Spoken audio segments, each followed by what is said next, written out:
안녕하세요. 이제 요한계시록 묵상 44번째 시간입니다. 끝에서 두 번째 시간이고요. 거의 한 1년 동안 45번 거쳐오는데 이제 거의 이제 마지막 장의 전반부를 우리가 오늘 보게 됩니다. 제가 요 2부 예배 끝나고 우리 김태수 목사님이랑 얘기를 했어요. 목사님 마가복음 끝나고 어디를 하실 겁니까? 왜냐하면 이제 제가 끝나고 뭐를 하려고 하는데 겹치면 그러잖아요. 그래서 말씀드렸더니 목사님께서 제가 좌하면 본인이 우하시고 제가 우하면 본인이 좌하시겠다 하셔서 아닙니다, 목사님 먼저 결정하셔야죠 했는데 마가복음 이후에는 아직 계획이 없으시대요. 그래서 그러면 이제 제가 이제 우리 요한계시록 끝나면 그 다음부터는 사도행전을 하겠습니다 했어요. 그래서 사도행전이 하면 한 70회 정도 하게 돼요. 그러면 1년 반이라고 하는 긴 여정인데 우리 앞에 계신 권사님 저와 함께 시작해서 끝까지 잘 버티셔야 합니다. 1년 반이에요 최소한. 목표를 가지고 사시면 또 건강하시고 주님의 말씀 잘 받고 양식으로 삼고 건강하게 사시기 바랍니다. 자, 오늘 마지막에서 이제 두 번째 시간 요한계시록 22장 1절로 5절까지의 말씀입니다. 제가 먼저 읽고 시작합니다. 또 그가 수정같이 맑은 생명수의 강을 내게 보이니 하나님과 및 어린 양의 보좌로부터 나와서 길 가운데로 흐르더라. 강 좌우에 생명나무가 있어 12가지 열매를 맺되 달마다 그 열매를 맺고 그 나무 잎사귀들은 만국을 치료하기 위하여 있더라. 다시 저주가 없으며 하나님과 그 어린 양의 보좌가 그 가운데 있으리니 그의 종들이 그를 섬기며 그의 얼굴을 볼 터이요 그의 이름도 그들의 이마에 있으리라. 다시 밤이 없겠고 등불과 햇빛이 쓸데없으니 이는 주 하나님이 그들에게 빛이심이라. 그들이 세세토록 왕 노릇하리로다. 아멘. 이제 마지막 때 정말 하나님의 나라가 이 땅에 이루어진 그 직후의 모습, 이 세상이 구원이 완성되고 창조가 완성되면 어떤 모습으로 펼쳐질 것인가 하는 내용을 소개하고 있는 부분입니다. 근데 제가 이렇게 읽어드릴 때 무슨 들으시면서 그림이 그려지셨는지는 모르겠지만 이 오늘의 내용이 어떤 구약의 어떤 내용을 전제로 하고 이 내용이 기록되고 있냐면은 구약의 에덴 동산이에요. 창세기 2장에 나오는 에덴 동산과 그 다음에 제일 마지막에 하나님의 나라, 새 하늘과 새 땅에 된 이 세상을 서로 비교하면서 그때의 모습을 알고 있는 이스라엘 사람들에게 자, 하나님 나라가 이 땅에 펼쳐지면 그 에덴 동산과 비교해서 이런 모습으로 펼쳐지게 될 것입니다 라고 이제 요한이 자기가 본 마지막 그 계시를 소개해 주고 있는 내용이 되겠습니다. 자, 말씀 요점입니다. 계시록 22장을 보면 앞선 21장에 거룩한 성 예루살렘의 원형이 바로 에덴 동산이었다는 사실이 더 분명해집니다. 거룩한 성 예루살렘의 모습이 마치 에덴 동산을 연상케 합니다. 그러나 미완의 에덴 동산이 아니라 이번에는 완성된 에덴 동산이겠지요. 하나님과 어린 양이 한가운데에 계시고 그로부터 생명수가 흘러나오는 더 이상 저주나 어둠이나 밤이 있지 않는 상태, 무엇보다도 드디어 하나님과 어린 양을 얼굴과 얼굴로 마주 볼 수 있는 놀라운 새 하늘과 새 땅이 거룩한 성 예루살렘입니다. 거기서 성도들이 영원토록 왕 노릇하게 됩니다. 이게 이제 전체적인 요점의 내용이 됩니다. 자, 말씀 산책을 봅니다. 첫 번째 내용은 이제 이런 내용이에요. 일찍이 성 어거스틴은 타락 전에 에덴 동산의 상태를 가리켜서 죄를 지을 수도 있고 죽을 수도 있는 상태라고 한 반면 하나님 나라의 상태를 죄를 지을 수도 없고 죽을 수도 없는 상태라고 표현했습니다. 이게 한번 잘 생각하셔야지 이게 무슨 뜻인지 아마 이해가 되실 것 같아요. 에덴 동산에서는 죄를 지을 수도 있고 죽을 수도 있어요. 죽어라가 아니에요. 너 죄 져야만 한다, 너 죽어야만 한다가 아니라 처음에 에덴 동산의 타락 전에 인간에게는 하나님께서 창조 때 무엇을 주셨다는 말씀이니까 완전한 자유를 주셨다는 거예요. 선악과를 먹을 수도 있는 자유, 안 먹을 수도 있는 자유. 그러나 먹게 되면 어떻게 되죠? 죽을 수밖에 없게 되죠. 그 상태를 뭐라고 표현했느냐? 죄를 지을 수도 있고 반대로 안 지을 수도 있지만 죄를 지을 수도 있고 또 안 죽게 됐지만 죽을 수도 있는 상태라고 표현했어요. 그러나 반면에 그러면 마지막에 하나님 나라에서 우리 인간의 상태는 뭐라고 표현했냐면 이제는 더 이상 죄를 지을 수도 없고 또 따라서 죽을 수도 없는 상태. 이게 어떻게 보면 완전한 상태죠. 그렇게 비교를 했어요. 참고로 지금 우리가 살고 있는 이 중간 상태, 에덴 동산과 하나님 나라 사이에 끼어있는 이 세상에 살고 있는 우리를 뭐라고 표현했느냐? 죄를 지을 수밖에 없는 상태, 그래서 죽을 수밖에 없는 상태. 아주 정확하게 진단을 세 단계로 했잖아요. 죄를 지을 수도 있고 죽을 수도 있다. 그러나 거기서 죄를 지었어요.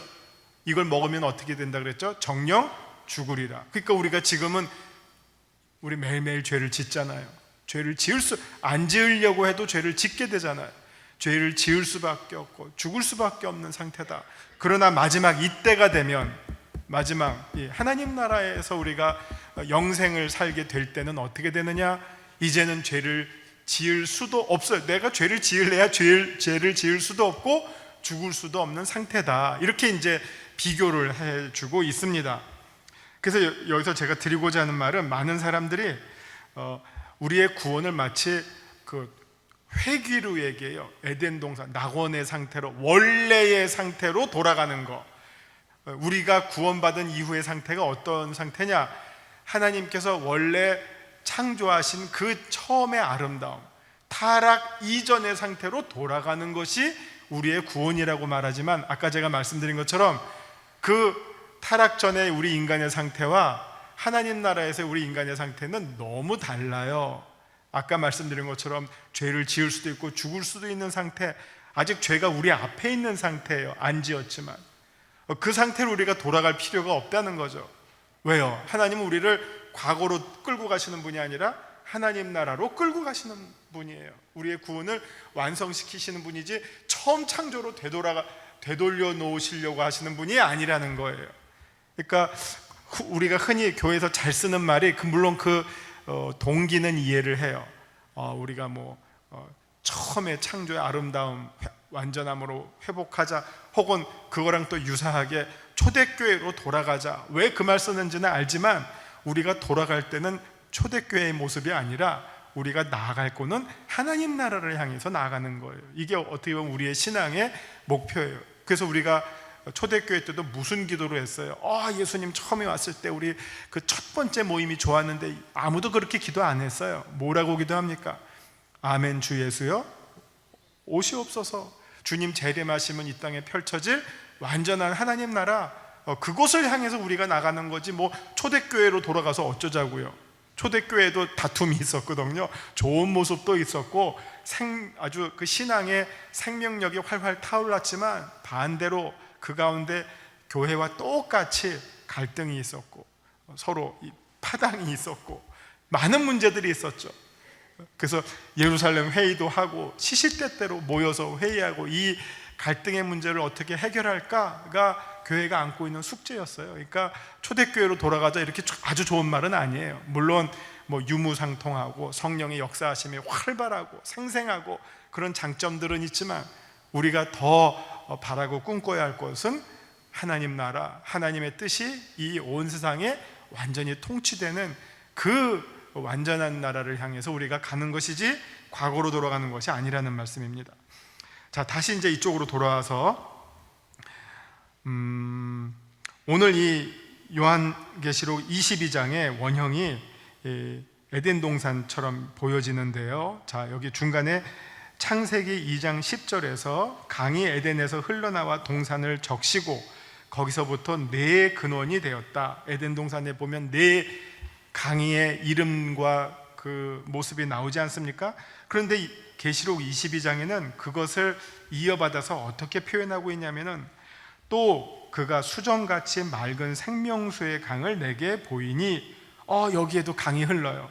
그런데 이번에는 그 강의 수원지가 어디라고요? 바로 하나님과 어린 양으로부터 그 생명수가 흘러나온다는 거죠. 과거의 에덴 동산에는 그냥 강물이었다면 이번에 흘러나오는 물은 생명수예요. 그럼 이 생명수를 마시는 자마다 어떻게 되겠습니까? 영원히 목마르지 않고 영생을 얻게 되겠죠. 이게 영생이 펼쳐지고 있는 하나님 나라의 완전한 모습을 이렇게 또 에덴 동산의 모습과 비교해서 소개하고 있습니다. 그러면서 이제 또 표현하기를 에덴 동산에 흘렀던 강이 마지막 날 하나님과 어린 양의 보좌로부터 생명수가 흘러나오는 모습으로 완성이 됩니다. 또 강 좌우에 생명나무가 있어 12가지 열매를 맺되 달마다 그 열매를 맺고 그 나무 잎사귀들은 만국을 치료하기 위하여 있더라. 그러니까 여기에는 더 이상 병이나 우리 앞에서 본 것처럼 눈물이나 한숨이나 곡하는 것이 다 사라지고, 다른 말로 말하면 완전한 생명이 충만한 상태. 그래서 이걸 우리가 영생이라고 하잖아요. 생명 그 자체가 충만한 곳, 그곳으로 이제 거룩한 성, 새 예루살렘 혹은 새 하늘과 새 땅으로서의 하나님의 나라를 소개해주고 있습니다. 창세기에도 2장에 그 한가운데 선악을 알게 하는 나무와 생명나무가 있었다고 했잖아요. 이곳에도 근데 그 생명나무는 우리가 타락함으로 먹을 수 없게 되었죠. 그 먹을 수 없도록 하나님께서 불타는 검으로 이렇게 막으셨잖아요. 그러나 이때가 되면, 마지막 때가 되면 정말 이 하나님 나라의 양 옆에 생명나무가 질비하게 서서 있어서 그 열매를 마음대로 먹고 우리가 영생을 누리는 그 완전한 모습을 소개해주고 있습니다. 그래서 이제 여기 3절을 보시면 다시는 저주가 없다는 말씀도 이제는 타락 후에 아담과 땅을 향해서 내리셨던 하나님의 저주가 이제는 사라지게 되었다는 것입니다. 그래서 아까 어거스틴이 뭐라고요? 이 하나님 나라의 상태는 더 이상 죄를 지을 수도 없고 죽을 수도 없는 완전한 상태. 이게 하나님께서 우리에게 자유를 주셨는데 그 자유가 이제는 죄를 지을 수도 있고 안 지을 수도 있는 게 아니라 하나님께서 주신 그 온전한 자유를 우리가 행사하는 대로 죄가 없어요. 죄를 안 져요. 완전히 의만 행사하는 거죠. 이게 이제 완전한 상태라는 내용이 되겠습니다. 그 다음에 나오는 말이 이 4절에 너무 멋있는 말이 나옵니다. 이 마지막 때를 대표하는 하이라이트예요. 그게 뭐냐면 그의 얼굴을 볼 터이요. 그의 얼굴을 볼 터이요. 어디서 많이 들어보시지 않았어요? 어디서 들어보셨어요? 저기요. 우리 가을 사경회의 주제가 주를 배옵나이다예요. 주를 배옵나이다. 누가 한 말입니까? 욥이 한 말이에요. 언제 한 말입니까? 욥기 42장이에요. 욥기 제일 마지막이에요. 욥이 모든 시련을 다 끝난 다음에 이제 정말 다 끝났어요. 모든 시련을 다 거쳐서 이겨냈어요. 그 다음에 욥이 하는 말이 뭐예요? 내가 주를 배옵나이다. 내가 주님을 봅니다. 이제 그 앞에는 말은 뭐죠? 내가 전에는 주를 귀로 듣기만 하였지만 이제는 봅니다. 이 말이 뭘까요? 이거는 우리의 신앙에 있어서 하나님과 우리와의 관계에 있어서 가장 완전한 상태를 가리키는 말이에요. 여러분 가운데 하나님 보신 분 다 죽었죠. 우리가 여기서 하나님 봤으면 다 살아남을 자들이 없어요. 지금은 정말 아까 욥이 한 말처럼 우리는 하나님에 대해서 듣기만 해요. 말씀을 통해서, 이 말씀을 통해서 듣기만 해요. 그러나 언제 하나님을 보게 됩니까? 마지막 때. 이게 하나님을 본다는 것이 한편으로는 심판을 가리키지만, 그러나 다른 한편으로는 이것이 바로 하나님과 우리와의 영원한 만남, 하나가 됨, 그것을 상징하는 말이 본다는 말이에요. 이거는 종말론에 있어서 하이라이트예요. 우리가 그동안은 하나님에 대해서 막 듣고, 쉽게 말하면 하나님에 대해서 우리는 계속 간접 체험이에요. 이 교회 여러분 예배 왜 드리러 오셨죠? 하나님의 임재를 느끼기 위해서. 뭐 이렇게 하나님이 이 앞자리에 딱 서 계시고 잘 왔다 얘들아 하시지는 않잖아요. 그러나 우리가 이 안에 예배 드리러 올 때 하나님의 임재하심을 우리가 느껴요. 그러나 이때가 되면 어떻게 됩니까? 봐요. 얼굴과 얼굴을 마주하는 것처럼 봐요. 이게 이제 하나님과 우리와의 관계의 제일 마지막 끝판왕의 모습이에요. 요즘 말로 말하면 끝판왕의 모습이 하나님을 본다는 말이에요. 자, 이 본다는 말이 어떻게 쓰여지고 있는지 한번 계속해서 설명해 드릴게요. 자, 하나님을 보되 얼굴과 얼굴을 마주하고 보는 것입니다. 이런 사실은 이 땅에서는 상상도 할 수 없고 허락되지도 않는 금기사항입니다. 심지어 하나님을 보면 죽는다고 했습니다. 이거 이사야가 한 말이죠. 성전에서 하나님을 볼 수 있는 특별한 어떤 계기가 있었지만 보면 내가 죽는다 두려워했어요. 그래서 하나님을 대면하는 순간에도 모세는 하나님을 볼 수 없었습니다. 그래서 겨우 뭘 봤다 그러죠? 뭐 아주 정말 귀여운 표현이죠. 뒤꿈치를 봤다는 거 나오잖아요. 하나님을 이렇게 얼굴과 얼굴을 감히 못 봅니다. 그러나 이제 그 하나님의 바람이 하나님의 자녀들에게 온전히 이루어집니다. 그때에는, 그 마지막 때에는 우리가 하나님의 얼굴을 보게 됩니다. 하나님의 얼굴을 보게 된다는 것은 단지 우리가 흔히 말하는 내 눈으로 꼭 봐야 돼, 이게 뭐예요? 백문이 불여일견, 그런 의미만이 아니라 그 자체는 하나님과 하나님의 자녀들의 온전한 하나됨을 의미합니다. 제가 조금 사적인 예를 들게요. 이금세 장로님 아드님 옆에 와서 직접 보니까 얼마나 좋으세요. 멀리 있을 때 뭐 전화하고 혹은 뭐 이렇게 스카이프나 뭐 이런 거 하시는지 모르겠어요. 그러나 옆에 이렇게 딱 앉혀놓고 보니까 그 어떤 그 기쁨은, 이거는 비교할 수가 없잖아요. 자, 우리가 하나님 멀리 있잖아요. 그러나 하나님 앞에서 이렇게 정말 하나님과 함께 마주할 때 얼마나 그 감격과 그 감동, 그 황홀함을 어떻게 표현할 수 있겠습니까? 그것과 똑같죠. 자, 우리가 다음 주에 성찬식을 한대요. 자, 성찬식에서 빵과 포도주를 먹고 마시는 것이 예수 그리스도와 하나됨을 상징합니다. 그러나 이제는, 그때가 되면 이제는 어린 양을 보고 하나님의 얼굴을 보는 것은 하나님의 온전한 임재 안으로 우리가 완전히 들어가게 되는 연합을 의미합니다. 이 땅에서는 하나님의 얼굴을 보면 죽을 수밖에 없었다면 이제는 하나님의 얼굴을 보기 때문에 영원히 살게 됩니다. 바울도 종말론의 완성을 뭐라고 표현했습니까? 고린도전서 13장 12절, 우리가 지금은 거울로 보는 것처럼 희미하지만 그때가 되면 어떻게 된다고요? 얼굴과 얼굴을 마주 보는 것처럼 그렇게 된다고 말씀했습니다. 요한도 종말론의 완성의 순간에 하나님의 얼굴을 보게 된다고 오늘 22장 4절, 그의 얼굴을 볼 터이요 라고 선포합니다.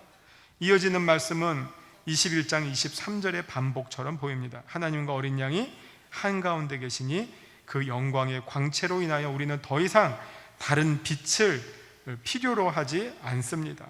그래서 정말 하나님 자체와 어린 양 자체가 그 거룩한 성 예루살렘 한가운데에서 그 영광을 비춰주시기 때문에 그 빛 때문에 다시는 밤이 없겠고 등불도 필요 없고 햇빛조차도 쓸 데가 없다.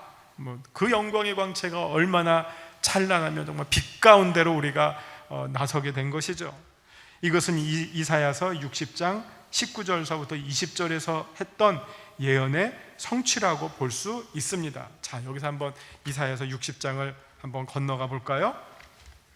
이사야서 60장 제일 끝이죠. 60장 19절에서 20절. 그래서 우리가 요한계시록을 읽을 때는 뭐 이사야서, 에스겔서, 다니엘서, 출애굽기, 심지어 창세기까지 구약과 늘 연관이 된다고 말씀드렸습니다. 이사야서 60장 19절 20절 보시면 다시는 낮에 해가 내 빛이 되지 아니하며 달도 내게 빛을 비추지 않을 것이요 오직 여호와가 내게 영원한 빛이 되며 내 하나님이 내 영광이 되리니 다시는 내 해가 지지 아니하며 내 달이 물러가지 아니할 것은 여호와가 내 영원한 빛이 되고 내 슬픔의 날이 끝날 것임이라. 아멘. 이 말씀이 이제 이사야를 통해서 예언하셨던 이 말씀이 이제 요한계시록 마지막 때에 5절에서 성취가 되는 것을 보시게 됩니다. 자, 이제 말씀 적용입니다. 하나님은 어떤 분이십니까? 여호와 하나님께서 모세에게 가르쳐 주신 아론 제사장의 축복 기도의 내용처럼 하나님은 자신의 자녀들에게 얼굴을 비춰주시기를 원합니다. 여러분, 그 아론의 축도 아시죠?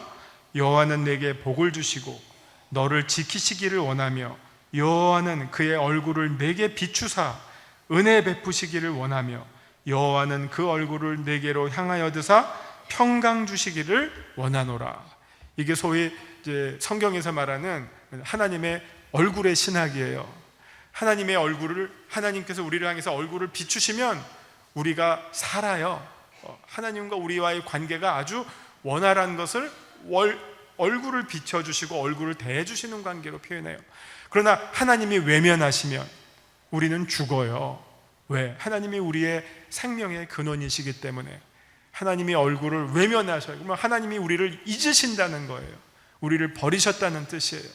그러나 하나님이 우리를 향해서 얼굴을 들어주시고, 그 다음에 그 연애하는 친구들 보세요. 젊은 친구들, 그 눈이 그냥 떨어질까봐 그냥 이렇게 마주하고 얘기하잖아요. 붙어서. 그런 것처럼 하나님이 우리를 향해서 얼굴을 들어주시고 그 얼굴을 빛을 비춰주시는 것이 무엇입니까?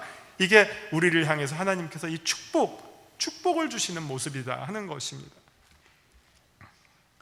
그러나 타락한 죄인인 우리는 루터의 탄식처럼, 이 루터가 늘 그 복음을 깨닫기 전에 이 문장으로 고민을 했다 그럽니다. 경건치 못한 자가 어찌 거룩하신 하나님 앞에 설 수 있겠습니까? 두려운 거예요. 하나님을 본다는 것이 죄인에게는 두려운 거예요. 그러나 하나님을 본다는 것이 의인에게는 소망이에요. 하나님을 본다는 것이 의인들에게는 기쁨이에요. 너무 다르죠. 우리가 죄인이었을 때는 감히 우리는 하나님의 얼굴을 볼 수 없는 존재였습니다. 그러나 그날이 오면 우리는 감히 하나님의 얼굴을 볼 수 있게 됩니다. 아니, 하나님께서 거침없이 자신의 얼굴빛을 우리에게 비춰주시고 우리는 그 빛을 받아서 영광스러운 자리로, 영생의 자리로 나아가게 됩니다. 하나님은 우리에게 얼굴빛을 비춰주시기를 기뻐하시는 자애로우신 우리 아버지십니다. 내게 주시는 교훈은 무엇입니까? 하나님께서 당신의 자녀들에게 주실 하나님 나라의 축복을 보게 되었습니다. 하나님과 어린 양을 중심에 모시고 생명수 흘러나오는 물로 다시는 목마름이 없고 생명나무의 열매와 잎사귀들로 다시는 아픈 것이나 저주가 없을 것입니다. 우리에게 주시는 축복은 하나님의 얼굴을 보게 되는 말할 수 없는 영광입니다. 바울은 자신의 종말론의 마지막 부분에서 이렇게 고백합니다. 우리 주 예수 그리스도로 말미암아 우리에게 승리를 주시는 하나님께 감사하노니 그러므로 내 사랑하는 형제들아 견실하며 흔들리지 말고 항상 주의 일에 더욱 힘쓰는 자들이 되라. 이는 너희 수고가 주 안에서 헛되지 않은 줄 알미라. 독자들에게 주는 교훈을 바울의 이 말씀으로 대신 삼고자 합니다. 자, 이제 오늘 말씀을 기억하시면서 기도로 마치겠습니다. 아론의 축복 기도로 합니다. 여호와는 내게 복을 주시고 너를 지키시기를 원하며 여호와는 그의 얼굴을 내게 비추사 은혜 베푸시기를 원하며 여호와는 그 얼굴을 내게로 향하여 드사 평강 주시기를 원하노라. 아멘.